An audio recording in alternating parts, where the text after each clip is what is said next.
যখন নিচের দিকে নেমে আসে তখন ওটাকে আমরা পাইলস বলি।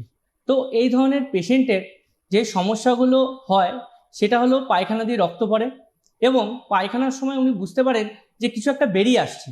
তো এই ধরনের পেশেন্টরা আমাদের কাছে এসে বলেন, স্যার পায়খানা করার সময় যেন কিছু একটা বেরিয়ে আসে। আবার কিছু লোক বলে, স্যার পায়খানার সময় খুব ব্যথা হয় এবং রক্ত পড়ে। তো আমি বলতে চাই যে পাইলস হলো, যদি ইন্টারনাল পাইলস হয় তাহলে কিন্তু আপনার ব্যথা হবে না, আপনার শুধু রক্ত পড়বে আর আপনি বুঝতে পারবেন যে পায়খানার সময় কিছু একটা বেরিয়ে আসছে। আবার এরম হতে পারে যে ওটা নিজের থেকে ঢুকে গেল। আবার কিছু কিছু ক্ষেত্রে যখন গ্রেড 4 পাইলস হয়ে যায় তখন যেটা বেরিয়ে থাকে ওটা বেরিয়েই থাকে। তো অনেক পেশেন্টরা, অনেক বয়স্ক ভদ্রমহিলারা আসেন যারা বলেন যে স্যার আমার এটা না বেরিয়ে আছে, কারো 2 বছর কারো 3 বছর ধরে বেরিয়ে আছে। তো এটাকে আমরা পাইলস বলি।